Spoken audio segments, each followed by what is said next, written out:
차가운 겨울 공기가 서울의 스카이라인을 날카롭게 베고 지나가는 2월의 오후였다. 베리디안 건설 42층.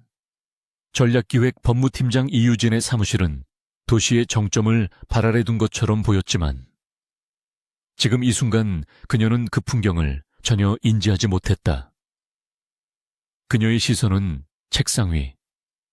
방금 전 인사팀장 박기범이 밀어놓은 한 장의 종이 해고 통지서라는 글자에 고정되어 있었다. 공기는 유리처럼 얇고 팽팽하게 긴장되어 있었고 사무실을 감싸던 정적은 이제 위협적인 무게로 그녀를 짓눌렀다. 그녀의 완벽하게 관리된 세계가 방금 산산조각 났지만 유진의 얼굴에는 어떤 감정의 균열도 드러나지 않았다. 이해할 수가 없군요. 박 팀장님. 유진의 목소리는 얼음장처럼 차갑고 평탄했다. 그녀는 서류에서 눈을 들어 박 팀장의 불안하게 떨리는 눈동자를 마주했다. 경영 악화로 인한 구조조정이라면서 왜 하필 전략기획 법무팀이 대상입니까? 그리고 업무 성과 부진이라뇨. 제 팀은 지난 3분기 연속 그룹 내 최고 성과를 달성했습니다. 그녀의 말은 질문이 아니라 사실 확인에 가까웠다. 박 팀장은 땀으로 번들거리는 이마를 닦으며 시선을 피했다. 그는 이 거대한 기업의 부속품에 불과했고 지금은 그저 더러운 임무를 수행 중인 집행관일 뿐이었다. 박 팀장 뒤에 서 있는 2명의 보안 요원이 그녀의 신경을 거슬리게 했다. 마치 그녀가 폭력적인 저항이라도 할 것처럼 혹은 기밀 서류라도 훔쳐 달아날 것처럼 모욕감이었다. 10년간 이 회사에 청춘을 바쳤다. 야근과 주말 근무를 밥 먹듯이 하며 남성 중심의 건설업계에서 오직 실력 하나로 유리천장을 뚫고 최연소 여성 팀장 자리에 올랐다. 그런 그녀에게 회사가 보답하는 방식이 고작 이것인가? 유진은 천천히 일어섰다. 그녀의 시선은 박 팀장을 넘어 그녀의 통유리 사무실 밖에서 불안하게 이쪽을 훔쳐보는 팀원들에게 잠시 머물렀다. 그들은 곧 고개를 돌렸다. 동정인가? 혹은 안도인가? 유진은 이유를 알고 있었다. 진짜 이유는 이 얇은 종이에 적힌 구조조정이나 성과 부진 따위의 그럴싸한 단어가 아니었다. 그것은 바로 그녀가 일주일 전 조상훈 부사장에게 직접 보고했던 블랙 오아시스 프로젝트의 해외 투자 자금 흐름에 대한 내부 감사 보고서 때문이었다. 수백억 원에 달하는 자금이 유령 회사를 거쳐 불분명한 경로로 사라지고 있었다. 그것은 실수가 아닌 명백한 횡령이었고 모든 증거는 단 한 사람, 베리디안의 황태자이자 실세인 조상훈을 가리키고 있었다. 그녀는 그에게 경고가 아닌 시정 조치를 요구했었다. 어리석게도 회사의 결정입니다. 이 팀장. 더 이상 왈가왈부할 사안이 아닙니다. 박 팀장이 기계적인 목소리로 말했다. 그는 보안 요원들에게 턱짓을 했다. 지금 즉시 사옥에서 퇴거하셔야 합니다. 개인 물품은 저희가 나중에 상자에 담아 댁으로 보내드리겠습니다. 한 발자국도 움직이지 않는 유진을 향해 보안 요원 중 한 명이 다가왔다.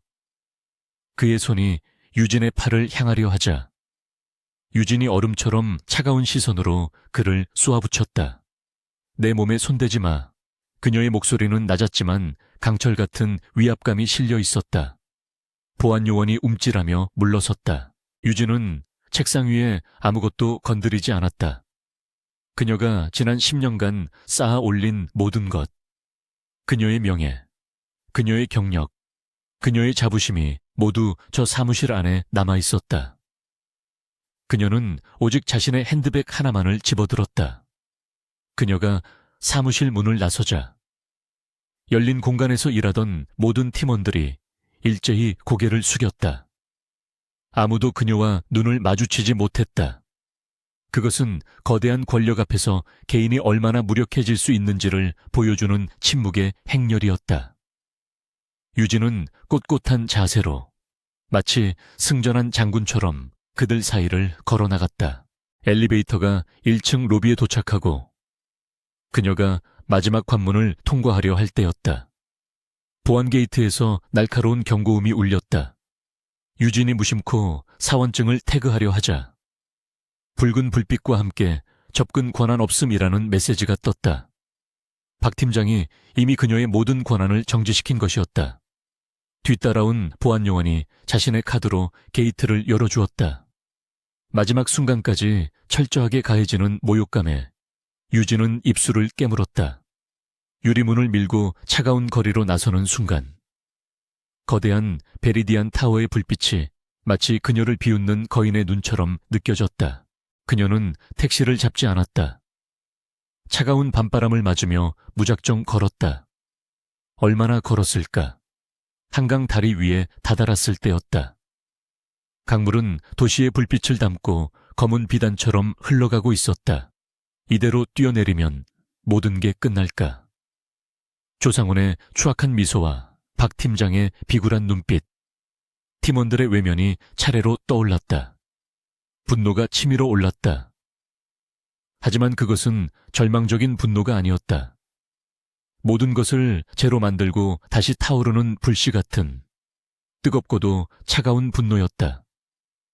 그녀는 이런 식으로 끝낼 수단을 썼었다. 적어도 조상훈이 승리의 축배를 들게 내버려 둘 수는 없었다. 유진은 자신의 한남동 아파트로 돌아왔다. 미니멀하지만 완벽하게 정돈된 공간. 그녀의 성격을 그대로 보여주는 곳이었다. 그녀는 샤워를 하고 가장 편안한 실크 가운으로 갈아입었다. 그리고는 와인셀러에서 가장 비싼 샤토마고 한 병을 꺼냈다. 지금은 축하할 때가 아니었지만 전쟁을 시작하기 전에는 최고의 무기가 필요한 법이었다. 그녀는 잔에 와인을 따르며 거실 통창 앞에 섰다. 도시의 야경이 눈앞에 펼쳐졌다. 베리디안 타워에서 보던 것과는 또 다른 풍경이었다. 저곳은 그녀를 지켜주지 못했지만 이제 그녀는 스스로를 지켜야 했다. 그녀는 밤새 잠들지 않았다. 와인 한 잔을 마시며 수없이 많은 시뮬레이션을 머릿속으로 그렸다. 조상훈은 그녀가 모든 것을 포기하고 조용히 사라지기를 바랄 것이다. 어쩌면 약간의 위로금과 함께 비밀 유지 서약서를 내밀지도 모른다. 혹은 그녀가 다른 곳에 재취업하지 못하도록 업계에 손을 써둘 수도 있다. 그는 유진을 얕보았다. 그녀가 얼마나 집요하고 철저한 사람인지, 그녀가 한번 목표로 삼은 것은 절대 놓치지 않는다는 것을 그는 몰랐다. 그는 그녀의 명예뿐만 아니라 그녀의 생존 자체를 위협했다. 유진은 개인용 노트북을 열었다. 회사에서 지급한 노트북은 이미 반납했지만 그녀는 바보가 아니었다. 지난 몇 주간 조상훈의 자금 흐름을 추적하며 느꼈던 미묘한 위협의 징후들. 그녀는 이미 핵심 증거들의 사본을 만들어 개인 보안 드라이브에 2중, 3중으로 암호화하여 저장해 두었다. 물론 그것만으로는 거대 로펌을 등에 업은 조상훈을 형사 고발하기엔 부족할 수 있다. 하지만 부당 해고 소송을 제기하기에는 차고 넘치는 증거였다. 그녀는 자신의 해고가 명백히 보복성이었음을 입증할 자신이 있었다. 소송. 그것은 단지 복직이나 금전적 보상을 위한 것이 아니었다. 그것은 합법적으로 베리디안의 장부를 열어볼 수 있는 유일한 기회였다. 소송 과정에서 증거 자료를 요청하고 조상훈을 증인으로 소환할 수 있다. 법정이라는 무대 위에서 그가 얼마나 부패하고 위선적인 인물인지 만천에 드러낼 수 있을 것이다. 물론 험난한 싸움이 될 것이다. 베리디안은 국내 최고의 로펌인 태평을 고용할 것이고 그들은 수단과 방법을 가리지 않고 그녀를 짓밟으려 할 것이다. 그녀는 혼자서 그 모든 것을 감당해야 했다. 동이 트기 시작할 무렵 유진은 마지막 남은 와인을 비웠다. 붉은 액체가 그녀의 목을 타고 넘어가는 감각이 선명했다. 그녀는 결심했다. 그녀는 도망치거나 숨지 않을 것이다.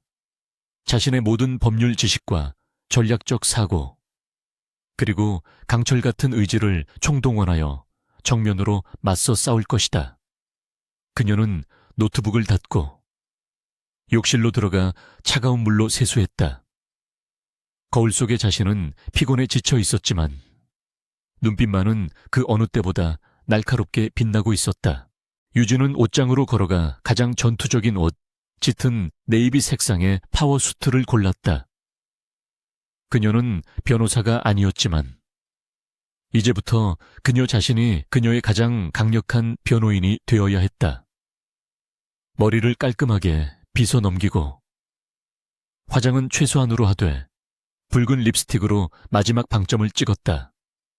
완벽하게 무장한 여전사의 모습이었다. 그녀는 아파트를 나서며 생각했다. 조상훈, 당신은 아주 큰 실수를 했어. 당신은 날 해고한 게 아니라 당신의 가장 위험한 적을 풀어준 거야. 그녀의 첫 번째 목적지는 법원이 아니었다. 그녀는 먼저 자신을 대리해줄 변호사를 찾아야 했다. 하지만 아무나 될 수는 없었다. 베리디안과 태평에 맞설 수 있을 만큼 배짱이 두둑하고 실력이 출중하며 무엇보다도 돈이나 권력에 휘둘리지 않을 굳은 신념을 가진 사람이어야 했다. 그런 변호사를 찾는 것은 사막에서 반을 찾기만큼이나 어려울 것이다. 하지만 유진은 포기하지 않았다. 그녀의 머릿속에는 이미 몇 명의 후보가 떠오르고 있었다. 그녀는 전화를 걸었다. 사법연수원 동기이자 지금은 작은 공익 로펌을 운영하고 있는 친구. 김민우였다. 그는 대형 로펌의 스카우트 제의를 모두 거절하고 약자들의 편에 서서 싸우기를 선택한 보기 드문 열혈 변호사였다. 민우야, 나 이유진이야. 오랜만이네. 지금 좀 만날 수 있을까? 내 인생이 걸린 문제야. 유진의 목소리는 흔들림 없었지만 그 안에 담긴 절박함과 결의를 민우는 분명히 느꼈을 것이다. 약속 장소로 향하는 택시 안에서 유진은 잠시 눈을 감았다. 지난 24시간 동안 폭풍처럼 많은 일들이 벌어졌다. 해고, 모욕, 분노, 그리고 결심. 이제 주사위는 던져졌다. 그녀는 이 싸움에서 절대 물러서지 않을 것이다. 그녀의 명예를 되찾고 부패한 권력을 법의 심판대에 세우기 위해서, 그것이 설령 그녀 자신을 파괴하는 한이 있더라도. 서울의 아침 햇살이 그녀의 차가운 얼굴 위로 쏟아지고 있었다. 새로운 전쟁의 서막이었다. 김민우 변호사의 사무실은 베리디안 타워 42층의 호화로움과는 정반대의 지점에 존재했다. 서초동 법원 근처 낡은 오피스텔 건물의 5층에 위치한 그의 사무실은 금방이라도 무너질 듯한 서류탑과 낡은 법전들로 가득 차 있었다. 하지만 공기 중에는 대형 로펌의 인공적인 방향제 냄새 대신 진한 커피향과 오래된 종이, 그리고 꺼지지 않는 열정의 냄새가 맴돌았다. 이유진은 딱딱한 방문자용 의자에 꼿꼿하게 앉아 있었고 김민우는 셔츠 소매를 걷어붙인 채 그녀가 가져온 암호화된 USB 파일들을 꼼꼼히 검토하고 있었다. 조상훈, 이 인간, 간이 배 밖으로 나왔군. 민우가 혀를 차며 말했다. 그의 눈은 유진이 정리한 자금 흐름도를 따라 격렬하게 움직였다. 블랙 오아시스 프로젝트 건으로 이렇게 대담하게 빼돌렸을 줄이야. 이건 단순 횡령이 아니라 조직적인 범죄야. 유진아, 이걸 네가 직접 부사장에게 보고했다고. 그는 걱정스러운 눈빛으로 그녀를 바라보았다. 그는 사법연수원 시절부터 유진을 봐왔다.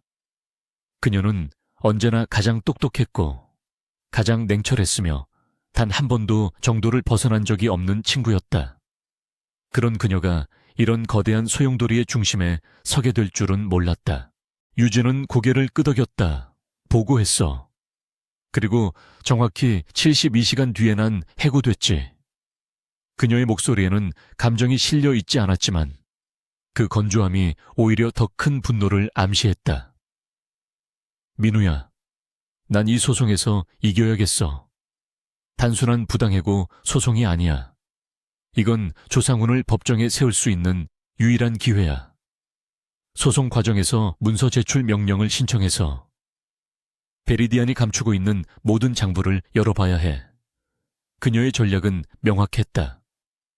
해고 소송을 명분 삼아 더 큰 범죄를 수면 위로 끌어올리는 것. 김민우는 무거운 한숨을 내쉬었다. 그는 의자 등받이에 몸을 깊게 기댔다. 유진아, 내 말뜻은 알겠어. 하지만 상대는 베리디안이고 그들 뒤에는 태평이 있어. 넌 지금 다윗과 골리앗의 싸움을 하려는 거야. 아니, 다윗은 돌팔매라도 있었지. 우린 글쎄, 이 서류 몇 장이 전부야. 조상훈이 이 증거들을 네가 만들었다고, 혹은 불법적으로 취득했다고 역공을 펼치면 어떡할 거지? 그들은 널 명예훼손과 업무상 비밀 누설로 엮어서 감옥에 보낼 수도 있어. 그의 현실적인 지적에 유진의 표정이 잠시 굳어졌다. 그녀는 잠시 창밖을 바라보았다. 낡은 건물의 창문 너머로 보이는 것은 또 다른 낡은 건물뿐이었다. 알아, 위험하다는 거. 하지만 민우야, 난 물러설 곳이 없어. 여기서 포기하면 난 그냥 성과 부진으로 잘린 무능한 팀장이 되거나 회사의 비밀을 빼돌리려다 발각된 범죄자가 될 거야. 조상우는 날 그렇게 만들 거야. 난 내 명예를 되찾아야겠어. 그리고 정의가 있다면 그가 저지른 짓에 대한 대가를 치르게 해야지. 네가 도와주지 못하겠다면 다른 변호사를 찾아보겠어. 그녀의 목소리는 단호했다. 김민우는 몇 초간 그녀를 물끄러미 바라보았다. 그녀의 눈은 여전히 불타고 있었다.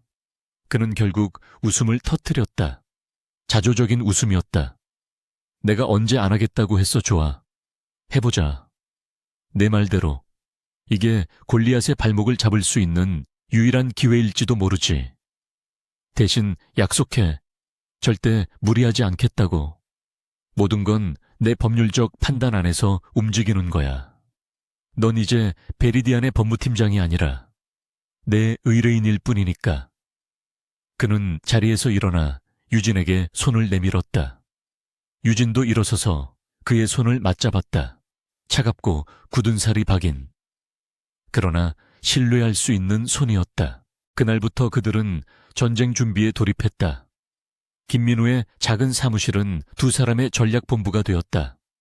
밤낮 없이 법리를 검토하고 증거를 분석하며 베리디안과 태평이 사용할 모든 가능한 반론을 시뮬레이션했다. 유진은 자신이 기억하는 모든 회의록, 이메일, 내부 보고서의 조각들을 퍼즐처럼 맞춰 나갔다. 그녀의 집요함과 놀라운 기억력은 김민우를 종종 감탄하게 했다. 그녀는 법률가로서의 지식뿐만 아니라 거대 조직의 내부 생리를 꿰뚫고 있는 전략가였다. 며칠 후 모든 서류 준비가 끝났다. 김민우는 소장 수좌을 마지막으로 검토하고 프린트했다. 부당해고 무효 확인 및 임금 청구에 소. 제목은 평범했지만 그 안에 담긴 내용은 베리디안의 심장을 겨누는 비수였다. 유진은 김민우와 함께 서울중앙지방법원 민원실로 향했다. 거대한 법원 건물은 그 자체로 하나의 권력이었다. 수많은 사람들이 각자의 사연과 억울함을 안고 그 문턱을 넘나들었다. 유진은 그들 중 하나가 되었다. 접수 창구에 서류를 제출하는 순간 유진은 짧은 망설임을 느꼈다. 이 서류가 접수되는 순간 돌이킬 수 없는 강을 건너는 것이다. 그녀의 이름은 법원 기록에 오를 것이고 조상훈의 분노를 정면으로 감당해야 할 것이다. 하지만 그녀는 곧 고개를 저었다. 이미 각오한 일이었다. 그녀는 담담한 표정으로 서류를 내밀었다. 접수 담당 직원은 무심한 표정으로 서류를 받아들고 도장을 찍었다. 접수 완료. 그렇게 전쟁의 첫 총성이 울렸다. 예상대로 베리디안의 반응은 즉각적이고 거칠었다. 며칠 뒤 그들에게는 태평 명의로 작성된 유진의 소장보다 2배는 두꺼운 답변서가 송달되었다. 내용은 오만함 그 자체였다. 유진의 주장은 모두 근거 없는 비방이며 그녀는 심각한 업무 태만과 성과 부진으로 인해 적법한 절차에 따라 해고되었다고 주장했다. 심지어 그녀가 회사 기밀을 유출하려 한 정황이 포착되어 내부 감사를 준비 중이었다는 거짓말까지 덧붙였다. 그리고 조상훈 부사장에 대한 언급은 그 고소한 내용과 아무런 관련이 없는 인신공격이라며 일축했다. 역시 이렇게 나오는군. 김민우가 답변서를 책상에 내던지며 말했다. 그녀를 완전히 파렴치 안으로 몰아가고 있어. 하지만 괜찮아. 그들이 세게 나올수록 법정에서 우리가 방역할 거리는 더 많아지는 거니까. 그리고 며칠 뒤 법원으로부터 첫 번째 변론 준비기일 통지서가 도착했다. 유진은 통지서를 집어들었다. 날짜, 시간, 그리고 법정의 호수. 서울중앙지방법원 제331사호 법정. 유진의 심장이 미세하게 빨리 뛰기 시작했다. 결전의 날이 밝았다. 유진은 그날을 위해 준비해둔 짙은 네이비 색상의 파워수트를 다시 꺼내 입었다. 머리는 한치의 오차도 없이 깔끔하게 묶어 올렸고 화장은 최소화했지만 붉은 립스틱으로 결의를 다졌다. 그녀는 거울 속 자신을 바라보았다. 베리디안을 나설 때의 그 모습이었지만 이제 그녀의 눈빛에는 분노와 모욕감 대신 차가운 투지와 냉철한 이성이 자리 잡고 있었다. 그녀는 김민우와 법원 로비에서 만났다. 민우도 평소에 헝클어진 모습 대신 말끔하게 다림질된 정장에 변호사 배지를 달고 있었다. 긴장돼 민우가 물었다. 아니, 준비됐어. 유진이 짧게 답했다. 두 사람은 함께 제334호 법정을 향해 걸어갔다. 복도를 가득 채운 특유의 냄새, 오래된 서류와 먼지, 그리고 수많은 사람들의 긴장과 희망, 절망이 뒤섞인 공기. 법정 문은 생각보다 작고 평범했다. 하지만 그 문을 여는 순간 공기가 달라졌다. 안에는 이미 태평의 변호사들이 자리를 잡고 있었다. 최소 4명이었다. 그들을 이끄는 사람은 최경식 변호사. 태평의 시니어 파트너이자 기업 소송 분야에서 승률 90%를 자랑하는 냉혈한으로 유명한 인물이었다. 최경식은 유진과 민우를 흘끗 보더니 경멸이 섞인 미소를 지었다. 마치 사자가 토끼를 바라보는 듯한 시선이었다. 유진은 그의 시선을 피하지 않고 정면으로 마주했다. 그녀의 눈빛이 흔들리지 않자 최경식이 오히려 먼저 시선을 돌렸다. 유진과 민우는 원고석에 자리를 잡고 앉았다. 법정은 조용했지만 보이지 않는 긴장감이 팽팽하게 감돌았다. 유진은 심호흡을 하며 정면의 판사석을 바라보았다. 이제 곧 저 자리에서 누군가가 자신의 운명을 좌우할 첫 번째 판단을 내릴 것이다. 모두 기립해 주시기 바랍니다. 법정 경위에 우렁찬 목소리가 울렸다. 유진은 반사적으로 자리에서 일어났다. 모든 사람의 시선이 판사석 뒤편의 문으로 향했다. 문이 열리고 검은 법복을 입은 인물이 걸어나와 판사석에 앉았다. 법복이 스치는 소리가 유난히 크게 들렸다. 유진은 다른 이들과 마찬가지로 고개를 숙였다가 들며 판사의 얼굴을 확인했다. 그리고 그 순간 그녀의 세상이 멈췄다. 시간이 얼어붙었다. 그녀의 호흡이 멎었고 피가 차갑게 식는 것이 느껴졌다. 판사석에 앉아있는 남자는 8년 전 그녀가 그토록 처절하게 도망쳤던 바로 그 남자였다. 세월이 흘러 앳된 모습은 사라지고 권위와 세월의 무게가 깃든 냉철한 얼굴이 되었지만 그녀가 그 눈빛을 모를 리 없었다. 지적이고 강렬하며 한때는 그녀를 향한 알 수 없는 감정으로 빛나던 그 눈동자. 강지훈. 그녀가 버린 약혼자. 유진의 머릿속이 하얗게 비었다.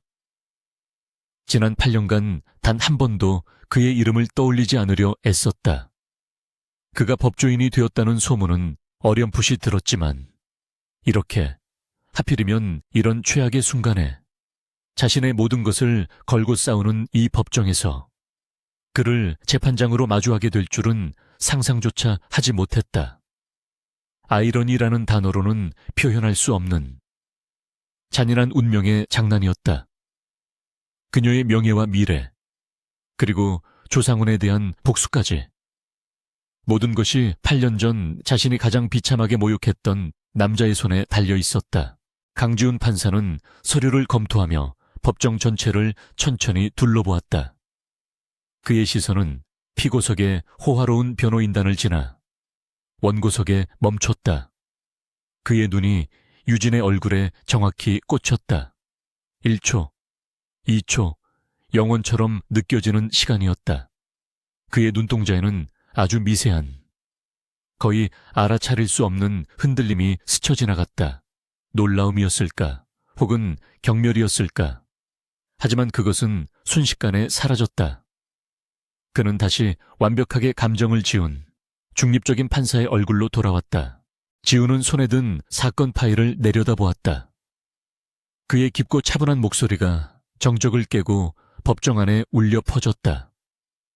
사건 번호 2025-1847 원고 이유진. 피고 베리디안 건설 부당해고 무효 확인에 소양측 변론 준비기일 진행하겠습니다. 원고 측 준비되셨습니까? 그의 목소리는 그녀가 기억하던 그 어떤 따뜻함도 남아있지 않은 완전히 낯선 사람의 것이었다. 옆에서 김민우가 그녀의 팔을 가볍게 쳤다. 유진은 납처럼 무거운 다리를 억지로 움직여 자리에서 일어났다. 네. 재판장님. 그녀의 목소리가 가늘게 떨려 나왔다. 유진의 귓가에서 강지훈 판사의 목소리가 울렸지만 그 의미는 뇌까지 전달되지 않았다.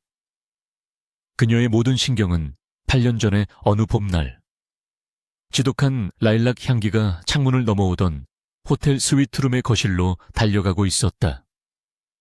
24살의 이유진. 당시 그녀는 사법시험 2차를 막 통과한 야망에 불타는 법학도였다.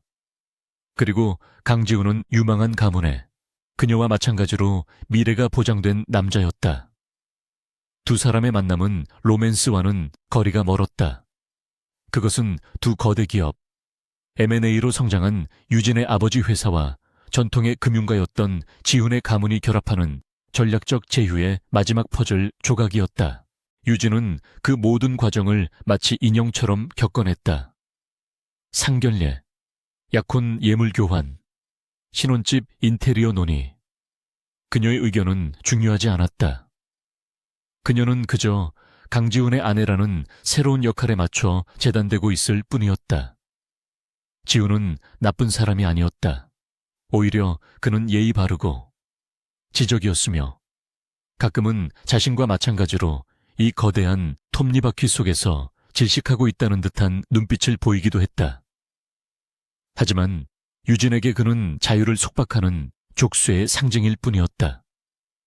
그녀는 누군가의 아내, 누군가의 며느리가 아닌 이유진 자신으로 살고 싶었다. 그래서 그녀는 도망쳤다. 공식적인 약혼 발표 기자회견이 열리기 불과 사흘 전, 그녀는 자신의 이름으로 된 모든 신용카드를 부러뜨리고 부모님이 사준 차키를 서랍에 던져 넣었다. 그리고 단 하나의 여권과 학비를 벌어 모아둔 비상금 통장만을 들고 공항으로 향했다. 뉴욕행 편도 티켓이었다. 그녀는 지훈에게 단 한 줄의 편지나 문자도 남기지 않았다. 그것은 비겁함이었지만 당시의 그녀에게는 유일한 생존 방식이었다. 그녀는 두 가문에 씻을 수 없는 모욕감을 주었고 특히 모든 스포트라이트의 중심에 서게 될 강지훈에게는 공개적인 망신을 안겼다. 그녀가 미국에서 로스쿨을 다니고 악착같이 공부해 변호사 자격증을 따고 월스트리트의 작은 펌에서 경력을 시작해 베리디안의 스카우트 제의를 받고 돌아오기까지 8년이라는 시간이 흘렀다. 그녀는 과거에 유약했던 법학도가 아니라 냉철한 기업 법무 전문가 이유진으로 완벽하게 다시 태어났다고 믿었다. 하지만 지금 검은 법복을 입고 자신을 내려다보는 저 남자 앞에서 그녀는 8년 전에 비겁한 도망자로 되돌아간 듯한 질식을 느꼈다. 그는 그녀가 버린 과거의 망령이자 현재 그녀의 목숨줄을 쥔 심판자였다.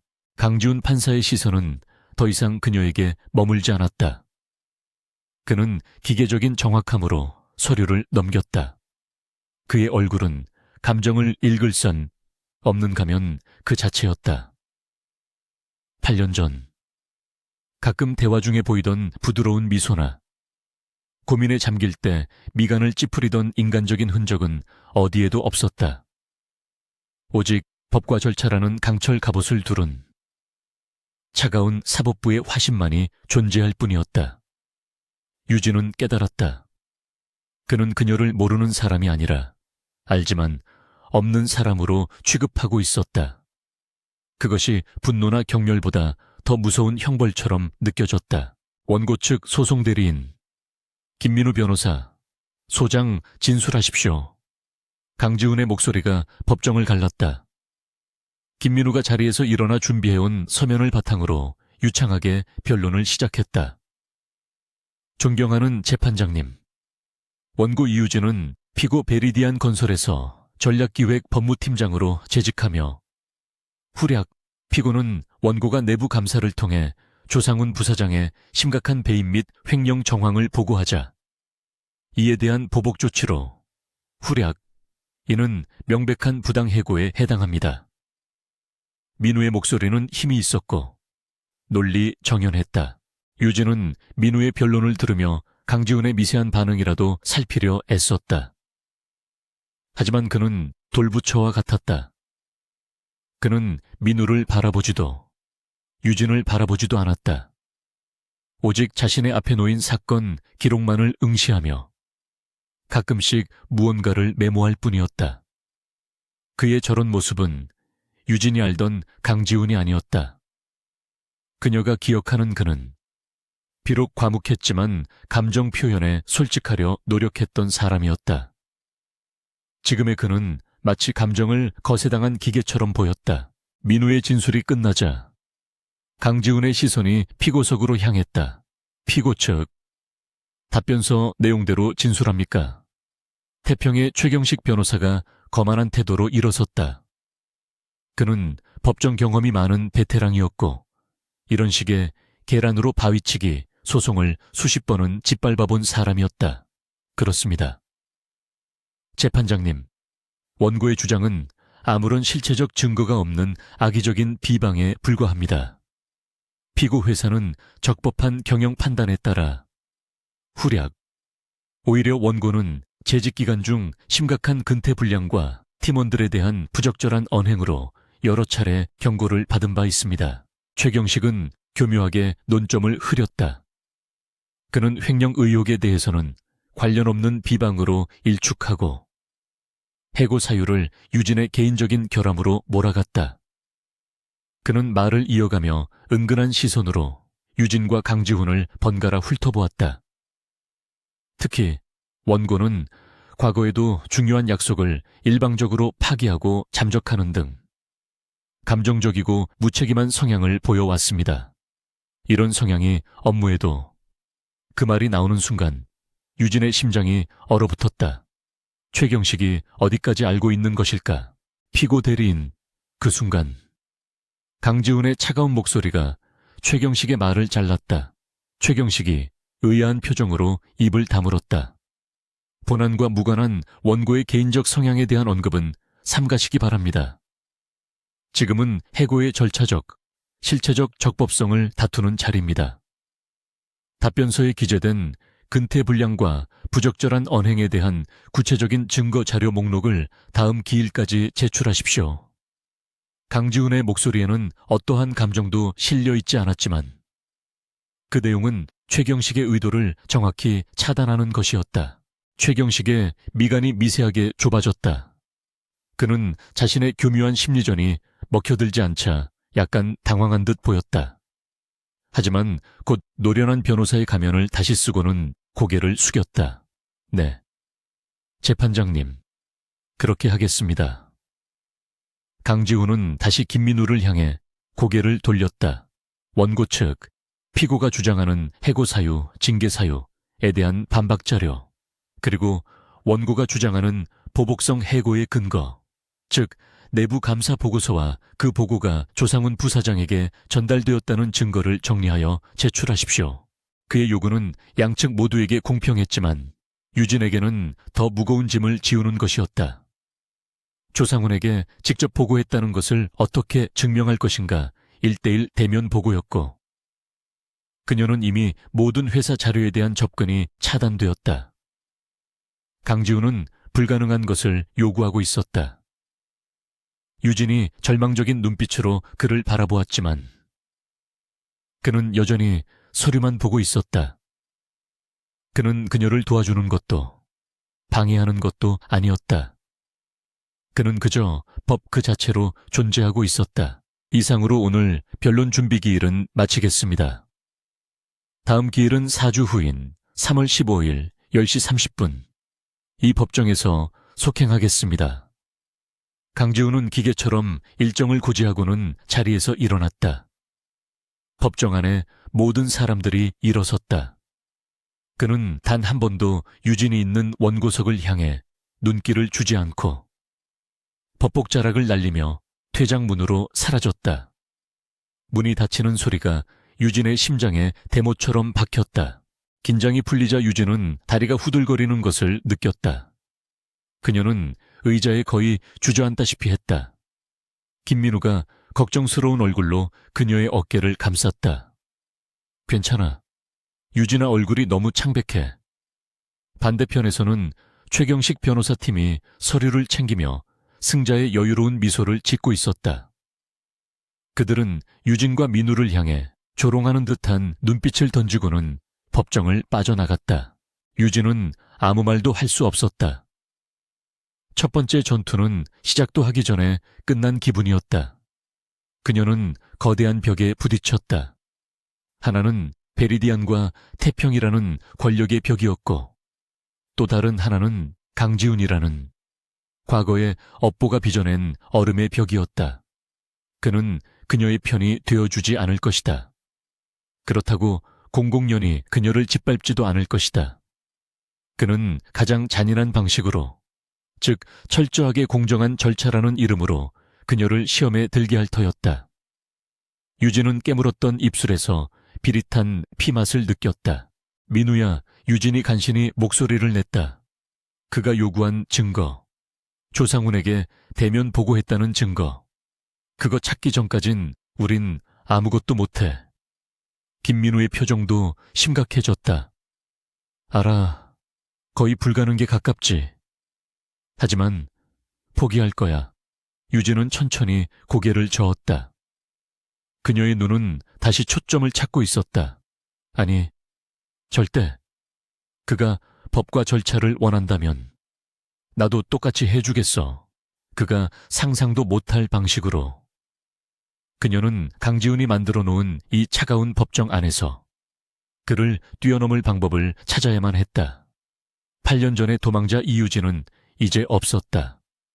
오직 복수를 갈망하는 전사 이유진만이 남아있을 뿐이었다. 첫 번째, 변론 준비 기일이 남긴 것은 팽팽한 긴장감과 4주라는 잔인한 시간이었다. 이유진과 김민우는 법원을 빠져나오자마자 다시 김민우의 낡은 사무실로 복귀했다.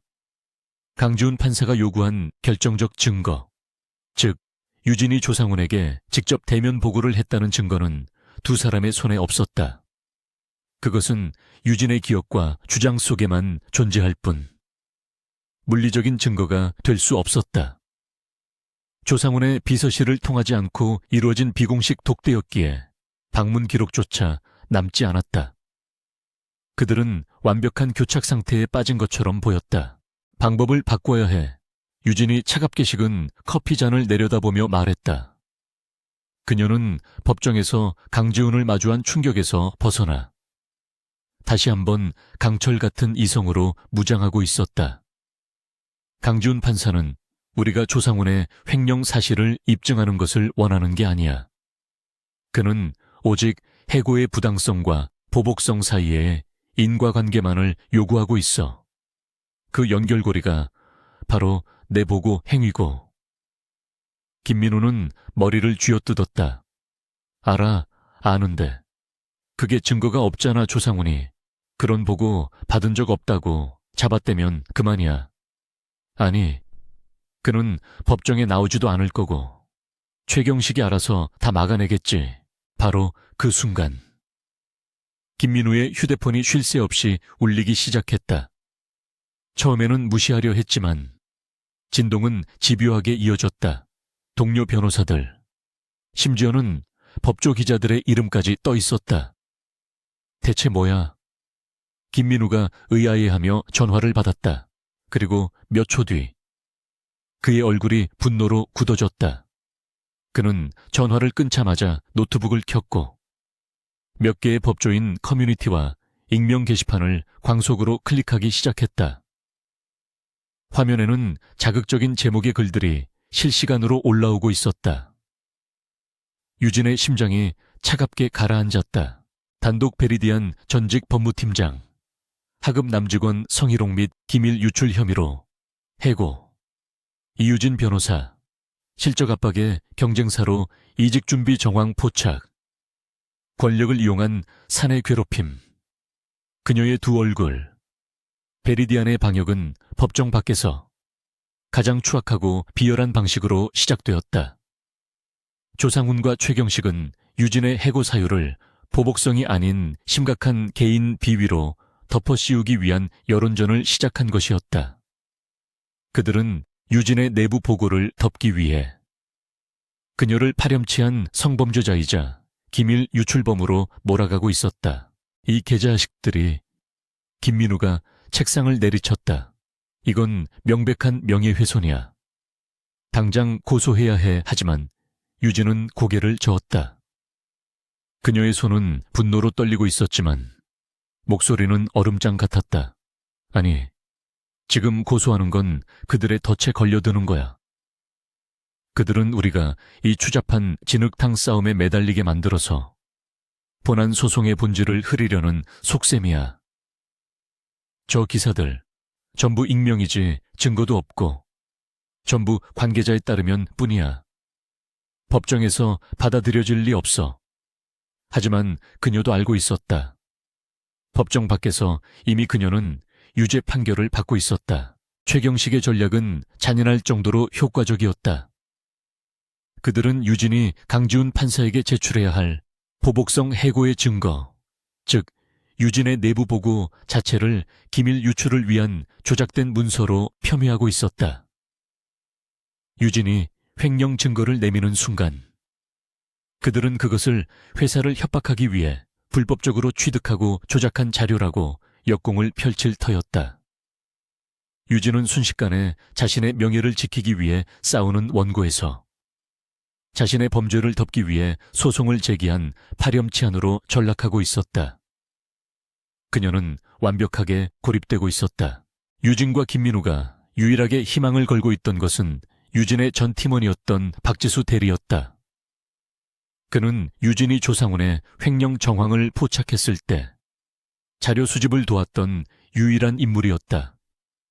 물론 그에게 모든 것을 공유하지는 않았지만 그는 유진이 무엇인가 위험한 일을 하고 있으며 그것이 조상훈 부사장을 겨누고 있다는 것을 어렴풋이 알고 있었다. 김민우는 박 대리를 조심스럽게 설득해 그날 유진이 조상훈 부사장에게 보고하러 올라갔다는 사실을 증언해 줄 수 있도록 준비하고 있었다. 그것이 그들의 마지막 비장의 카드였다. 하지만 악의적인 루머가 퍼진 지 이틀째 되던 날 박지수 대리로부터 연락이 두절되었다. 불안한 예감에 휩싸인 유진은 결국 그가 퇴근하는 시간을 기다려 회사 근처의 한적한 카페에서 그를 만나기로 했다. 약속 시간보다 30분이나 늦게 나타난 박 대리의 얼굴은 잿빛이었다. 그는 유진의 눈을 제대로 마주치지 못하고 초조하게 손톱만 물어뜯었다. 그는 예전에 유진을 존경의 눈빛으로 바라보던 그 총명한 부하 직원이 아니었다. 겁에 질린 사냥감에 불과했다. 박 대리, 무슨 일 있어요? 왜 이렇게... 유진의 말이 채 끝나기도 전에 박 대리가 그녀의 말을 잘랐다. 팀장님, 아니, 이유진 씨, 죄송합니다. 전 아무것도 모릅니다. 그날 팀장님이 어디서 누굴 만났는지, 무슨 보고서를 썼는지 전 전혀 기억나지 않습니다. 그의 목소리는 물에 젖은 솜처럼 힘없이 떨리고 있었다. 유진은 그의 거짓말 뒤에 숨겨진 공포를 보았다. 무슨 협박을 받은 거예요? 조상훈이 당신에게 무슨 짓을 했죠? 박 대리는 와이셔츠 소매를 걷어 올렸다. 그의 팔목에는 선명한 멍 자국이 남아 있었다. 하지만 그는 그것을 다시 가리며 고개를 저었다. 아닙니다. 그냥 어제 계단에서 좀 굴렀습니다. 그는 거짓말을 하고 있었다. 죄송합니다. 제 아내가 둘째를 임신했습니다.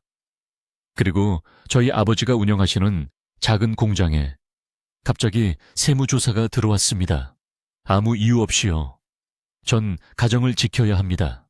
제발, 제발 저를 찾지 말아 주십시오.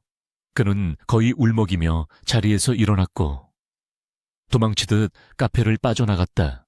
유진은 그가 사라진 자리를 망연자실하게 바라보았다. 마지막 동아줄이 끊어지는 순간이었다. 조상우는 유진이 상상했던 것보다 훨씬 더 잔인하고 치밀했다. 그는 유진의 주변을 완벽하게 초토화시켰다.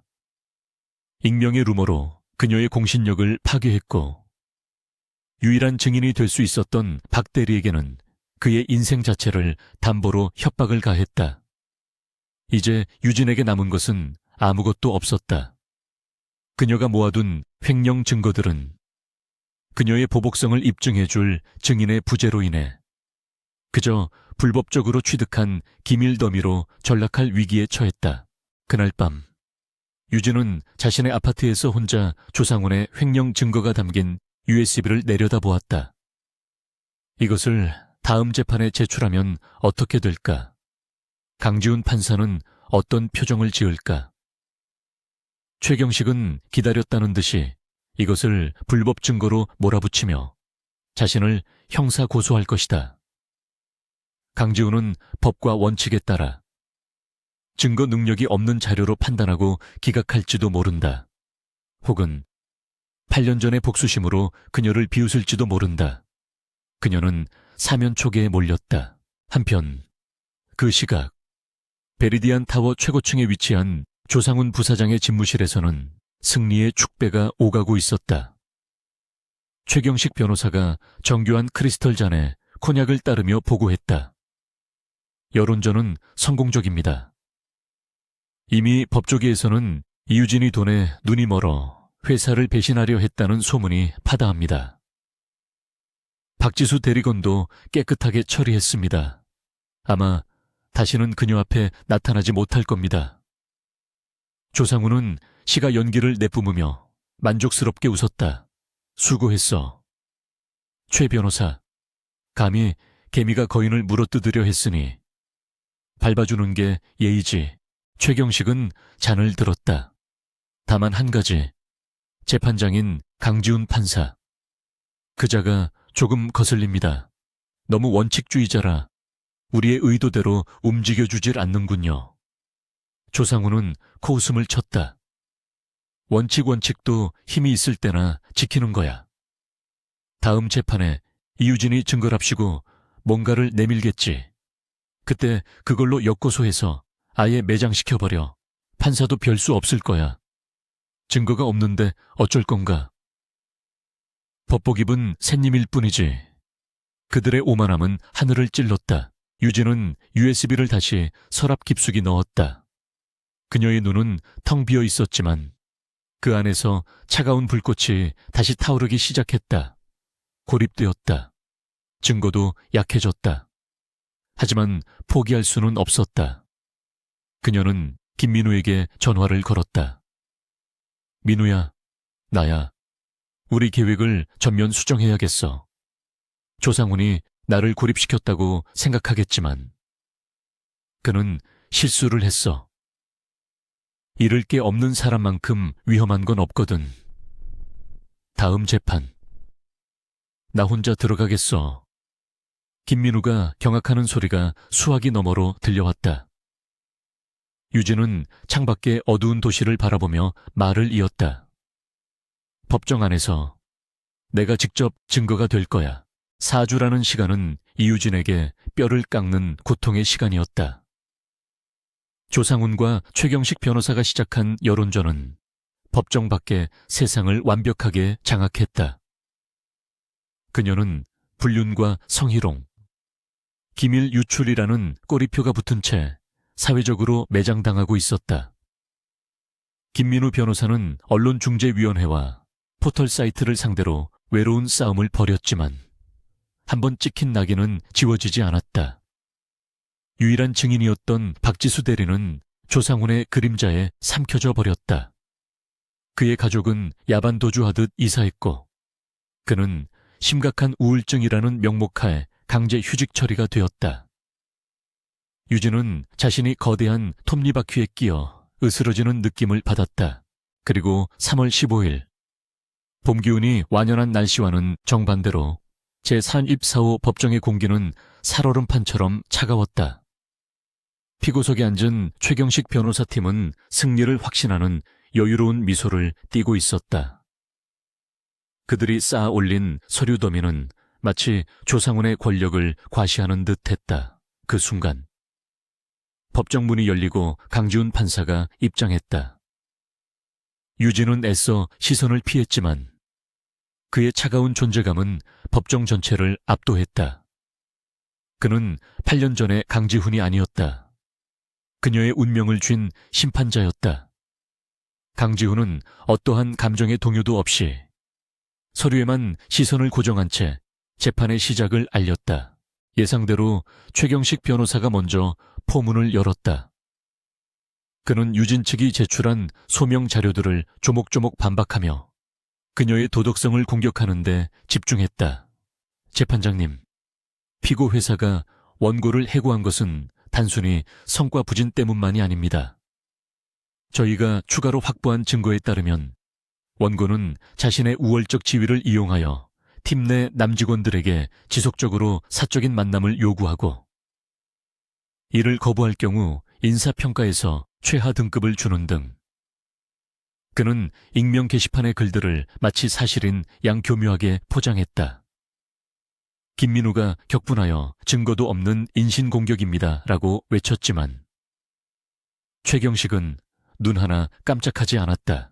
그는 한술 더 떠 강지훈 판사를 미묘한 눈빛으로 바라보며 말을 이었다. 더욱 심각한 것은 원고가 자신의 목적을 달성하기 위해 주변인들을 교묘하게 이용하고 중요한 약속마저도 자신의 기분에 따라 일방적으로 파기하는 등 심각한 신뢰의 문제를 보여왔다는 점입니다. 그는 약혼이라는 단어는 쓰지 않았지만 그 암시는 노골적이었다.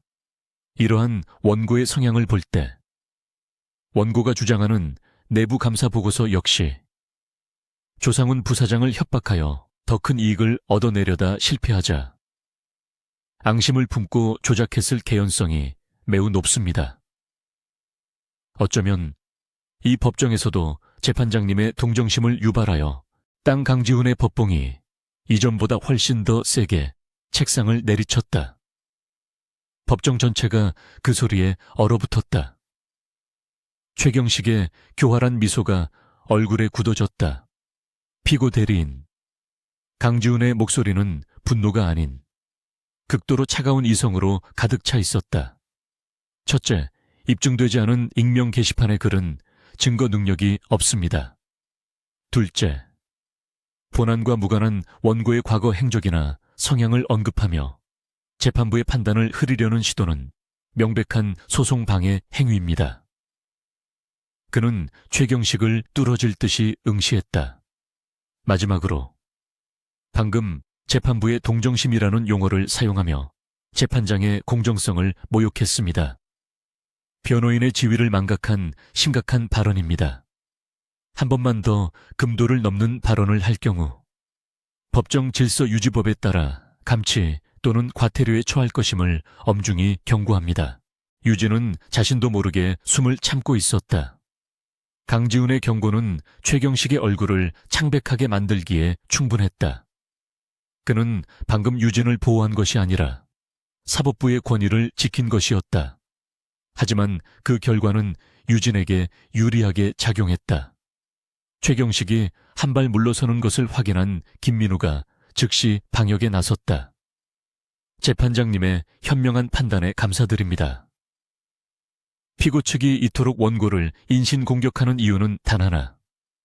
자신들의 불법 행위, 즉 조상훈 부사장의 횡령 사실을 덮기 위함입니다. 원고의 해고는 명백한 보복 조치였으며 이를 입증하기 위해 블랙 오아시스 프로젝트의 해외 투자자금 집행 내역 원본과 조상훈 부사장이 결제한 모든 전표에 대한 문서 제출 명령을 신청합니다. 최경식은 강지훈에게 경고를 받은 직후였지만 이 문제만큼은 물러설 수 없다는 듯 격렬하게 반대했다. 불가능합니다. 재판장님, 이는 피고 회사의 존망이 걸린 1급 경영 기밀입니다. 부당해고 소송에서 횡령 여부를 심리하는 것은 재판장님의 심리 범위를 명백히 이탈하는 것입니다. 이는 별건의 형사소송에서 다뤄질 사안이며 원고 측은 지금 민사소송을 악용하여 형사 증거를 불법적으로 수집하려 하고 있습니다. 그의 주장은 법리적으로도 일리가 있었다. 민사법정은 형사법정이 아니었다. 유진의 심장이 다시 차갑게 식어갔다. 최경식의 말이 맞았다. 강지훈이 아무리 공정하려 해도 민사재판의 범위를 넘어설 수는 없었다. 김민우는 물러서지 않았다. 재판장님, 저희는 횡령죄를 입증하려는 것이 아닙니다. 원고가 해고되기 직전 회사에 심각한 재정적 위험을 내포한 감사 보고서를 제출했다는 사실을 입증하려는 것입니다. 피고가 해당 자료 제출을 거부하는 것 자체가 그 내용이 원고의 해고와 직접적인 관련이 있음을 반증하는 것입니다. 피고가 정당한 경영 판단에 의해 원고를 해고했다면 이 자료를 숨길 이유가 없습니다. 그는 최경식의 논리를 정면으로 받아쳤다. 해고의 정당성을 다투는 소송에서 해고 직전의 업무 내용은 핵심적인 증거가 될 수 있다는 논리였다. 강지훈은 몇 분간 깊은 생각에 잠긴 듯 서류를 검토했다. 법정에는 침묵이 흘렀다. 최경식은 승리를 확신하는 미소를 짓고 있었고 김민우는 초조하게 입술을 깨물었다. 마침내 강지훈이 입을 열었다. 그의 결정은 모두의 예상을 뛰어넘는 것이었다. 양측의 주장을 검토한 결과 재판부는 다음과 같이 결정합니다. 피고 측의 주장대로 본 법정에서 횡령죄의 성립 여부를 직접 판단하지는 않을 것입니다. 여기까지 듣자 최경식의 얼굴에 미소가 번졌다. 하지만 강지훈의 말은 끝나지 않았다. 하지만 원고가 주장하는 보복성 해고의 동기를 판단하기 위해서는 원고가 실제로 합리적인 근거를 바탕으로 한 내부 감사를 진행했는지 아니면 피고 측의 주장대로 악의적인 협박을 위한 조작이었는지를 확인할 필요성이 있습니다. 그는 최경식을 바라보았다. 따라서 피고는 원고가 해고 직전 3개월간 감사한 부분에 한정하여 자금 흐름의 최종 목적지가 아닌 집행 내역만을 원고 측 변호인에 한하여 열람, 등사할 것을 명합니다. 단, 열람된 자료는 본 소송 외의 목적으로는 일절 사용할 수 없습니다. 이것은 솔로몬의 판결과도 같았다. 횡령죄를 직접 판단하지는 않으면서도 횡령의 증거가 아닌 해고 동기의 근거로서 자료를 열람하게 한 것이다. 유진의 심장이 거세게 뛰기 시작했다. 이것은 막혔던 혈관이 뚫리는 듯한 결정적인 승리였다. 강지훈이 8년 전에 그가 그녀에게 길을 열어준 것이다. 유진의 얼굴에 희미하게 피어오른 희망을 읽은 것일까? 김민우가 이 기세를 몰아 마지막 쐐기를 박으려 했다.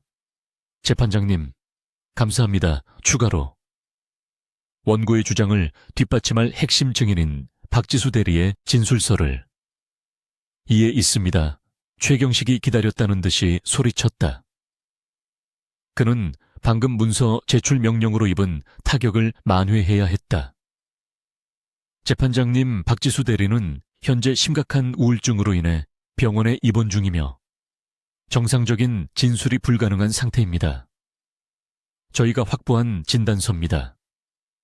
원고 측이 제출하려는 진술서는 원고가 박 대리를 지속적으로 협박하고 괴롭혀 강압적으로 받아낸 것입니다.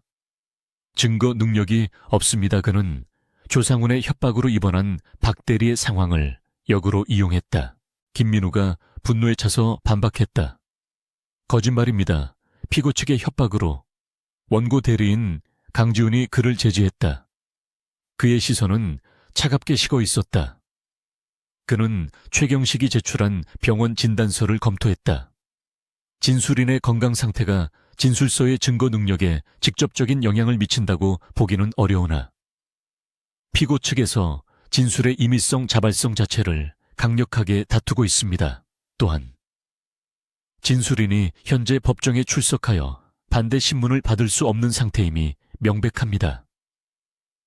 그는 김민우를 바라보았다. 형사소송법과 달리 민사소송에서는 그 절차가 더 엄격할 수 있습니다. 현 단계에서 당사자 간의 진위 여부가 극명하게 대립하고 진술인 본인의 확인이 불가능한 진술서는 증거로 채택하기 어렵습니다. 기각합니다. 유진은 방금 천국과 지옥을 오갔다. 강지훈은 베리디안의 심장을 열 수 있는 칼을 그녀의 손에 쥐어주었지만 동시에 그 칼을 휘두를 수 있는 그녀의 팔을 꺾어버린 것과 같았다. 회계장부를 받아본들 그것이 보복의 증거가 되려면 박지수 대리의 증언, 즉 그녀가 조상훈에게 보고했다는 사실이 입증되어야 했다. 그는 왜 한쪽 문은 열어주고 다른 쪽 문은 닫아버리는 것인가? 그녀의 머릿속은 뒤엉킨 실타래처럼 복잡해졌다. 그는 8년 전에 복수를 하는 것인가? 아니면 그저 법이라는 기계의 부품으로서 냉정하게 작동하고 있는 것인가? 그녀는 그를 도무지 알 수 없었다. 재판이 끝나고 피고석의 최경식 변호사는 묘한 미소를 지었다. 그는 문서 제출 명령을 받았지만 핵심 증인이 기각되었기에 사실상 자신들의 승리라고 판단한 듯 했다. 그는 유진을 스쳐 지나가며 들릴 듯 말 듯한 목소리로 속삭였다. 아무리 발버둥 쳐도 과거는 당신의 발목을 잡는 법이지. 그것은 강지훈과의 관계를 암시하는 동시에 그녀의 노력이 부질없음을 조롱하는 말이었다. 유진은 주먹을 굳게 쥐었지만 아무 대꾸도 하지 않았다. 그녀의 시선은 강지훈이 사라진 빈 판사석에 고정되어 있었다. 법정을 나온 김민우는 분을 사귀지 못했다. 말도 안 돼. 박 대리가 협박당한 게 명백한데 그걸 저렇게 기각해버리다니. 강지훈 판사. 도대체 무슨 생각인 거야. 장부 열람은 허락해놓고 정작 제일 중요한 증거는 막아버리다니. 이거 우리를 가지고 노는 거 아니야. 유진은 아무 말 없이 차가운 복도를 걸었다. 그녀의 생각은 달랐다. 강지훈은 그들을 가지고 노는 것이 아니었다. 그는 철저하게 법의 논리 뒤에 숨어 있었다. 그는 최경식의 인신공격은 막았지만 법리적으로 방어 논리가 확실한 최경식의 증거 기각 신청은 받아들였다. 그는 유진에게 감정이나 동정심이 아닌 법리로 자신을 증명하라고 요구하고 있었다. 유진은 멈춰 서서 김민우를 바라보았다. 그녀의 눈은 더 이상 혼란스럽지 않았다. 오히려 무서울 정도로 차갑게 가라앉아 있었다. 민우야, 강 판사는 우리에게 길을 알려준 거야. 장부를 받았잖아. 비록 제한적이지만 조상훈의 발목을 잡을 수 있는 유일한 공식적인 자료야. 박 대리의 증언이 없어도 그 장부 안에서 모순을 찾아내야 해. 조상훈이 그 장부를 완벽하게 조작하지 못했을 거야. 내가 감사했던 그 부분을 나는 기억하고 있으니까. 그녀는 다시 전사가 되어 있었다. 강지훈이 던져준 이 모순된 단서를 가지고 그녀는 불가능한 퍼즐을 맞추어야만 했다. 8년 전 그녀는 그에게서 도망쳤지만 이제는 그가 만들어 놓은 이 법의 미로를 정면으로 돌파해야만 했다. 재판이 끝나고 판사 집무실로 돌아온 강지훈은 넥타이를 거칠게 풀어헤쳤다. 그는 최경식의 비열함과 유진의 절박함 사이에서 아슬아슬한 줄타기를 하고 있었다. 그는 법복을 입고 있는 한 사적인 감정으로 재판을 그르칠 수 없었다. 박지수 대리의 진술서. 그는 그것이 진실일 확률이 높다고 직감했다. 하지만 최경식이 제출한 병원 진단서와 절차적 하자는 판사로서 무시할 수 없는 장애물이었다. 그는 유진에게 장부라는 무기를 주었다. 하지만 그 무기를 사용할 방법은 그녀 스스로 찾아내야 했다. 그것이 그가 법복을 입은 채 그녀에게 해줄 수 있는 최선이자 8년 전의 빚을 갚는 그만의 방식이었다. 그는 창밖을 보며 낮게 읊조렸다. 이유진, 이번에도 도망치는지 아니면 싸워내는지 어디 한번 보자고. 강지훈 판사가 명령한 제한된 회계 자료가 김민우의 사무실로 도착한 것은 그로부터 사흘 뒤였다. 두꺼운 상자 3개 분량의 서류와 암호화된 USB. 하지만 그것을 분석하기 시작한 이유진과 김민우의 얼굴은 시간이 흐를수록 절망으로 굳어갔다. 조상훈은 바보가 아니었다. 그가 태평을 통해 법원에 제출한 자료는 강지훈 판사의 명령 범위인 해고 직전 3개월간의 집행 내역에 한정된 완벽하게 정리된 데이터였다. 유진이 지적했던 유령 회사로의 자금 흐름은 교묘하게 정상적인 거래처의 외주 용역비로 둔갑해 있었고 모든 숫자는 단 1원짜리 오차도 없이 맞아떨어졌다. 이것은 증거가 아니라 잘 만든 알리바이에 불과했다. 이것 봐, 민우야. 유진이 모니터의 한 부분을 가리켰다. 그녀의 목소리는 분노로 잠겨 있었다. 내가 추적했던 블루스카이로 간 50억. 여기서는 중동 현지 인력 파견 및 숙소 관리비로 처리됐어. 계약서까지 완벽하게 구비해 놨겠지. 이건 우리가 법정에서 뒤집을 수 없어. 강지훈 판사가 준 건 동아줄이 아니라 썩은 거미줄이었어. 김민우는 답답한 듯 넥타이를 풀며 말했다. 아니야. 강 판사는 법리대로 한 거야. 그가 어떻게 조상훈이 자료를 조작할 것까지 예상하겠어. 문제는 이 자료로는 우리가 조상훈의 횡령을 입증할 수도 네 해고가 보복성이라는 걸 증명할 수도 없다는 거지. 박지수 대리의 증언이 없는 한 우린 졌어. 김민우는 처음으로 패배를 입에 담았다. 하지만 유진은 포기할 수 없었다. 그녀는 이 완벽하게 조작된 자료를 보며 역설적으로 한 가지 확신을 갖게 되었다. 조상훈은 필사적으로 무언가를 숨기고 있으며 그가 숨기는 것이야말로 그의 아킬레스건이라는 것, 법정 안에서. 강지훈의 규칙 안에서는 이길 수 없다. 그렇다면 규칙 밖으로 나가는 수밖에 없었다. 유진은 며칠간의 고민 끝에 김민우에게 자신의 결심을 털어놓았다. 민우야, 나 해커를 좀 만나야겠어. 김민우는 자신이 방금 잘못 들었기를 바라는 표정이었다. 유진아, 너 지금 무슨 소리 하는 거야? 불법 증거 수집이야. 우리가 지금껏 쌓아 올린 모든 정당성을 한 방에 날려버릴 수 있어. 만약 법정에서 이게 밝혀지면 넌 부당해고 피해자가 아니라 범죄자가 되는 거야. 그녀는 그의 격렬한 반대에도 불구하고 차분했다. 알아. 하지만 선택의 여지가 없어. 조상우는 법의 울타리 안에서 모든 증거를 인멸하고 있어. 그 울타리를 넘지 않으면 진실에 닿을 수 없어. 요순아, 이건 내 소송이기도 하지만 이젠 내 양심의 문제이기도 해. 저런 악당이 저렇게 뻔뻔하게 승리하는 걸 볼 수 없어. 그녀의 눈은 이미 결정을 내린 사람의 것이었다. 김민호는 그녀의 고집을 꺾을 수 없음을 깨달았다. 그는 무겁게 입을 열었다. 내가 아는 사람은 없어. 그리고 난 이 일에 관여하지 않을 거야, 변호사로서. 난 너의 불법 행위를 묵인할 수 없어. 하지만 친구로서 네가 어떤 선택을 하든 마지막 순간에 네가 무너지지 않게 뒤는 내가 지킬게. 그것은 그가 해줄 수 있는 최선의 타협이었다. 유진은 홀로 움직이기 시작했다. 그녀가 베리디안 법무팀장 시절 회사의 보안 시스템을 점검하기 위해 국내외의 수많은 보안 컨설턴트 리스트를 검토한 적이 있었다.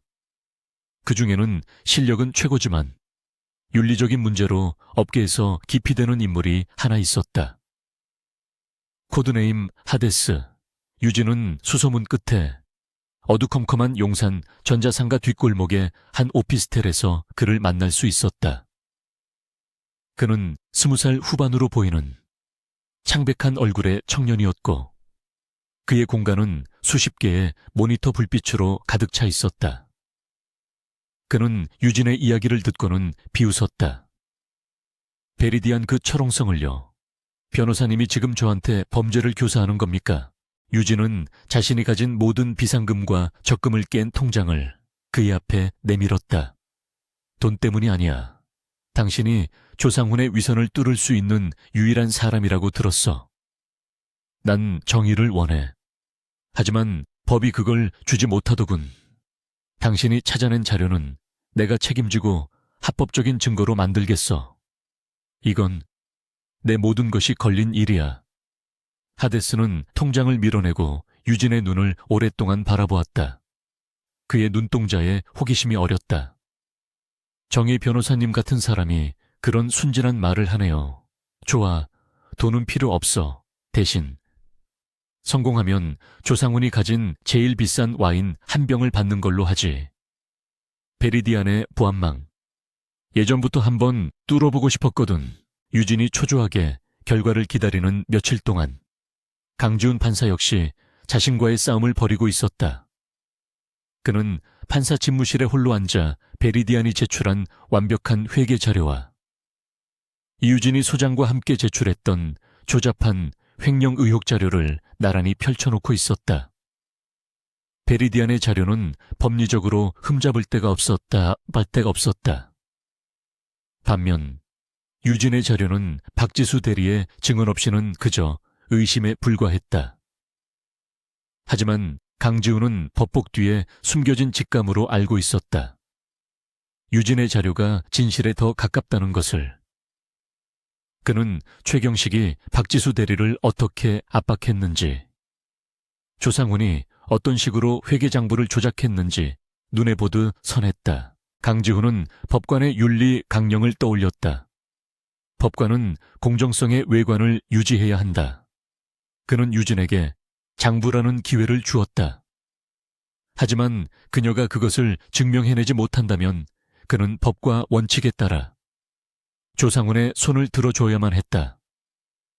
8년 전 자신을 비참하게 버리고 떠난 여자의 손이 아니라 거대한 권력의 편에 서야만 하는 이 역설. 이것이 그가 지키고자 했던 정의란 말인가? 그는 주먹으로 책상을 내리쳤다.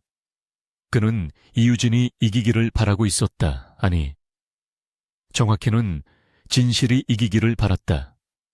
하지만 그의 손발은 절차적 정의라는 쇠사슬에 묶여 있었다. 그가 할 수 있는 일은 유진이 스스로 그 쇠사슬을 끊고 진실을 물어오기를 기다리는 것뿐이었다.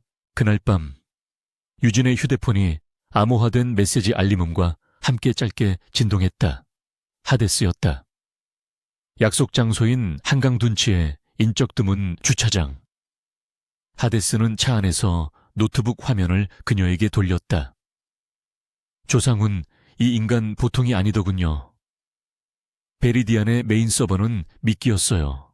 진짜 장부는 완전히 분리된 클라우드 서버에. 그것도 스위스 은행의 보안 시스템을 통해 3중으로 암호화되어 있었어요. 유진의 심장이 세차게 뛰었다.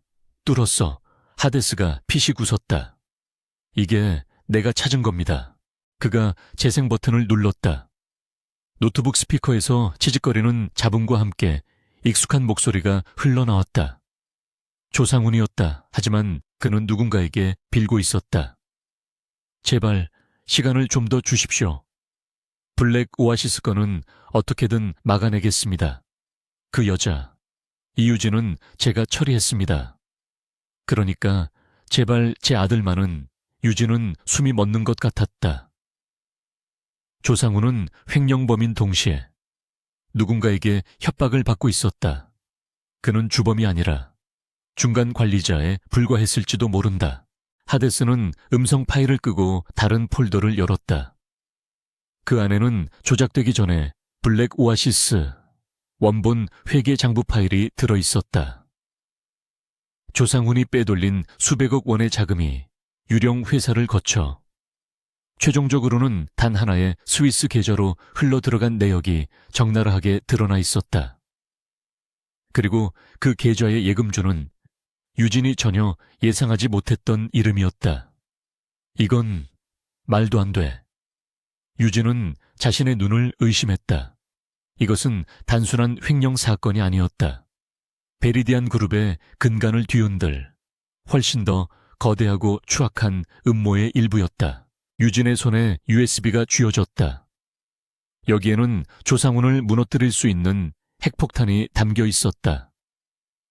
하지만 동시에 이것은 독이 든 성배였다.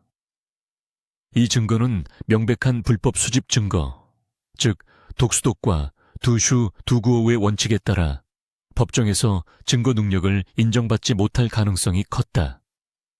만약 그녀가 이것을 강지훈 판사에게 제출한다면 그는 어떤 판결을 내릴까? 8년 전 자신의 인생을 걸고 도망쳤던 그녀는 이제 다시 한번 자신의 모든 것을 걸고 그 남자가 만들어 놓은 법정이라는 무대 위로 올라가야 했다. 이번에는 도망칠 곳이 없었다. 운명의 날. 마지막 변론기일이 열리는 제34호 법정의 공개는 얼음 조각처럼 날카로웠다. 방청석은 베리디안 건설의 관계자들과 소문을 듣고 찾아온 몇몇 법조 기자들로 반쯤 차 있었다. 이유진은 언제나처럼 짙은 네이비 수트를 입고 원고석에 앉아 있었다. 그녀의 표정은 평온했지만 김민우 변호사의 서류 가방 속에 든 하데스의 USB는 마치 시한폭탄처럼 묵직한 존재감을 발산했다. 피고석의 최경식 변호사는 승리를 예감한 듯 여유롭게 조상훈 부사장과 농담을 주고받고 있었다. 조상훈은 자신의 승리를 직접 확인하기 위해 이 자리에 참석한 것이 분명했다. 모두 기립하고 강지훈 판사가 법복을 입고 입장했다. 8년 전의 흔적은 완전히 사라진 냉철한 법관의 얼굴이었다. 그의 시선은 원고석이나 피고석이 아닌 오직 정면의 서류에만 고정되어 있었다. 재판이 속행되고 김민우 변호사가 최후 변론을 위해 일어섰다. 그는 먼저 베리디안이 제출한 조작된 회계자료 갑 제5호증을 화면에 띄웠다. 그리고는 재판부를 향해 단호한 목소리로 말했다. 존경하는 재판장님, 피고가 제출한 이 자료는 완벽하게 조작된 거짓입니다. 피고는 법원을 기만하고 진실을 은폐하고 있습니다. 최경식 변호사가 즉각 이의를 제기했다. 재판장님, 근거 없는 비방입니다. 하지만 김민우는 그를 무시하고 다음 자료를 꺼내 들었다. 하데스의 USB였다. 저희는 피고가 은폐하려 한 진짜 증거를 확보했습니다. 그가 USB를 증거갑 제16호증으로 제출하려 하자 최경식 변호사의 얼굴이 굳어졌다. 재판장님, 저 증거의 출처를 밝혀야 합니다. 저것은 명백히 불법적인 해킹을 통해 취득한 독수독과의 원칙에 위배되는 증거입니다. 증거 능력이 없습니다. 법정이 술렁이기 시작했다. 조상훈의 미소가 사라졌다. 최경식은 이 기회를 놓치지 않았다. 그는 유진이 범죄를 저질렀다고 몰아세우는 동시에 그의 진짜 목표물인 강지훈을 향해 화살을 돌렸다. 그는 법대 위를 날카롭게 쳐다보며 교활한 목소리로 말했다. 존경하는 재판장님, 어쩌면 원고가 이토록 무모하게 불법 증거를 제출하려는 데는 다른 이유가 있는지도 모릅니다. 그는 방청석까지 들릴 만큼 목소리를 높였다. 저는 재판장님께서 이 사건을 공정하게 심리하실 수 있는지 깊은 의구심을 가지고 있습니다. 이에 재판부 기피 신청을 정식으로 제출합니다. 법정은 물을 끼얹은 듯 조용해졌다. 기피 신청. 그것은 판사에게 가해해지는 최대의 모욕이자 재판을 원점으로 돌리려는 최후의 수단이었다. 강지훈의 표정은 변함없었지만 그의 눈빛은 얼음보다 차가워졌다. 이유를 명확히 하십시오. 최 변호사. 최경식은 기다렸다는 듯이 외쳤다. 재판장님은 원고 이유진과 과거 매우 특수하고 사적인 관계였던 것으로 알고 있습니다. 8년 전 두 사람이 약혼까지 했던 사이라는 것을 폭탄이 터졌다. 방청석이 경악으로 술렁였다. 조상훈은 잔인한 미소를 지었다. 그는 유진이 아니라 강지훈을 무너뜨리기로 작정한 것이었다. 모든 시선이 강지훈과 이유진에게 쏠렸다. 유진은 자신이 강지훈을 얼마나 끔찍한 구덩이로 몰아넣었는지 깨달았다. 그녀의 복수가 그의 경력 자체를 파괴하고 있었다. 그녀가 입술을 깨물고 침묵하는 순간 강지훈이 아닌 이유진이 먼저 자리에서 일어났다. 그녀는 강지훈이 아닌 최경식을 똑바로 바라보며 말했다. 맞습니다. 8년 전 강지훈 판사님과 저는 약혼한 사이였습니다. 그녀는 자신의 과거를 인정했다. 그리고 제가 그 약혼을 일방적으로 파기하고 도망쳤습니다. 만약 사적인 감정이 재판에 영향을 미친다면 그것은 저에게 유리한 감정이 아니라 저를 파멸시키고 싶은 증오일 것입니다. 안 그렇습니까? 최 변호사님, 유진의 당당한 고백과 역공의 최경식의 표정이 순간 일그러졌다. 그녀는 강지훈의 공정성을 의심하는 논리에 허를 찔렀다. 강지훈은 그 모든 혼란의 중심에서 처음으로 감정이 실린 눈빛으로 유진을 바라보았다. 그러나 그것은 1초도 되지 않아 사라졌다. 그는 다시 냉정한 법관으로 돌아와 법봉을 쥐었다.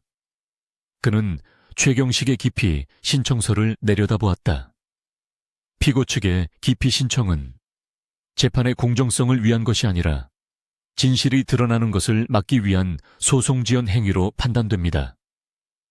따라서 본 재판부의 명예를 걸고 이를 기각합니다. 강지훈은 최경식에게 반박할 기회조차 주지 않고 김민우가 제출하려던 USB를 바라보았다. 그리고 갑 제16호증, 불법 수집 증거에 대한 원고 측의 주장을 듣겠습니다.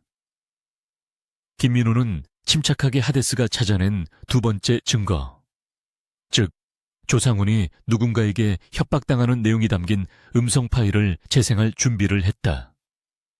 재판장님, 이 증거는 해킹으로 얻은 것이 아닙니다. 베리디안의 부패에 분노한 내부 고발자가 양심의 가책을 느껴 저희에게 제보한 것입니다. 이것은 유진과 김민우가 준비한 위험하지만 유일한 합법의 외피였다. 음성 파일이 법정에 울려 퍼졌다. 조상훈이 누군가에게 스위스 계좌의 주인님이라고 부르며 이유진을 처리했으니 아들만은 살려달라고 애원하는 목소리였다. 조상훈의 얼굴이 하얗게 질렸다.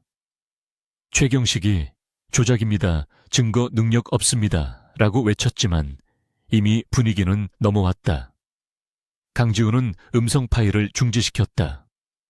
그의 시선은 이제 조상훈과 최경식을 향해 있었다. 그는 판결을 시작했다. 그의 목소리는 법정 전체를 압도했다.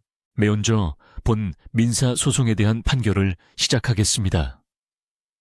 그는 서류를 한 장 넘겼다. 피고 베리디안 건설은 원고 이유진을 해고하는 과정에서 적법한 사유와 절차를 준수하지 않았습니다. 오히려 원고의 내부 감사 보고를 무마하기 위해 언론을 이용한 악의적인 여론 조작과 핵심 증인 박지수 대리에 대한 불법적인 압력을 행사하여 원고의 명예를 실추시키고 방어권을 심각하게 침해했습니다. 이는 명백한 보복성 해고에 해당합니다. 그는 유진을 바라보았다. 이에 피고는 원고 이유진의 해고를 무효로 하고 즉시 원직에 복직시키며 해고 기간에 모든 임금과 법정 최고 한도의 위자료를 지급할 것을 명합니다. 유진은 눈을 감았다. 그녀의 명예가 회복되는 순간이었다. 하지만 강지훈은 멈추지 않았다. 그의 목소리는 더욱 엄중해졌다. 그러나 본 재판부는 이 민사소송의 심리 과정에서 피고 측의 심각한 사법방해 행위와 거대한 범죄의 정황을 인지하였습니다. 그는 조상훈과 최경식을 번갈아 바라보았다. 피고 측은 법원에 조작된 회계 자료를 제출하여 재판부를 기만하려 했으며 이는 위증 및 증거 위조죄에 해당할 소지가 매우 높습니다. 또한 제출된 음성 파일은 피고 조상훈이 단순한 횡령범이 아니라 더 거대한 범죄 조직의 하수인이자 동시에 협박의 피해자일 가능성을 시사하고 있습니다. 강지훈은 법봉을 들어 올렸다. 그의 마지막 선언은 천둥처럼 울려 퍼졌다. 따라서 본 재판부는 이유진의 부당해고 소송을 넘어 이 사건의 본질인 베리디안 건설 내부의 조직적인 횡령, 배임, 증거 위조, 사법 방해, 그리고 스위스 계좌의 주인으로 불리는 성명불상자의 협박 및 범죄 수익 은닉 혐의에 대해 본 법원의 이름으로 서울중앙지방검찰청에 즉각적인 수사를 의뢰합니다. 그는 법봉을 내리쳤다. 이상 판결을 마칩니다. 깡소리와 함께 모든 것이 끝났다.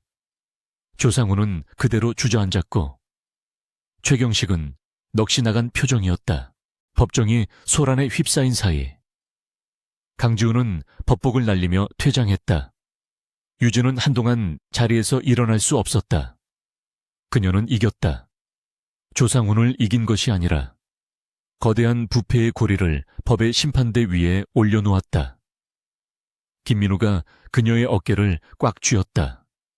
잠시 후 법원 복도에서 검찰 직원들이 조상훈과 최경식에게 임의 동행을 요구하는 소리가 들려왔다. 모든 소란이 끝나고 텅 빈 법원 복도. 유진은 마지막으로 그에게 인사를 해야 할 것 같아 판사 전용 출입구 근처에서 망설이고 있었다. 그때 법복을 벗고 평상복 차림의 셔츠와 슬랙스를 입은 강지훈이 문을 열고 나왔다. 8년 전의 모습과 지금의 모습이 겹쳐 보였다. 두 사람은 수미터의 거리를 두고 마주 섰다. 무거운 침묵이 흘렀다. 먼저 입을 연 것은 유진이었다. 그녀의 목소리는 미세하게 떨리고 있었다. 고맙습니다. 재판장님. 그녀는 차마 그의 이름을 부를 수 없었다. 강지훈은 그녀를 물끄러미 바라보았다. 그의 눈에는 더 이상 얼음 같은 냉철함은 없었다. 대신 깊은 피로감과 8년의 세월이 담긴 복잡한 감정이 스쳐 지나갔다. 나는 내 일을 했을 뿐입니다. 법관으로서의 책무를 다한 것뿐입니다. 이유진 씨. 그는 의식적으로 그녀와 거리를 두었다. 유진은 고개를 숙였다. 저 때문에 곤란한 상황에 처하게 만들어서 죄송합니다. 강지훈은 짧은 한숨을 내쉬었다. 오늘 최 변호사가 기피 신청을 했을 때 당신이 도망칠 줄 알았소. 8년 전 그날처럼. 그의 말은 비수였지만 원망은 아니었다. 유진은 고개를 들고 그의 눈을 정면으로 바라보았다. 저도 제가 또 도망칠 줄 알았어요. 하지만 아니었어요. 전 더 이상 도망치고 싶지 않았어요.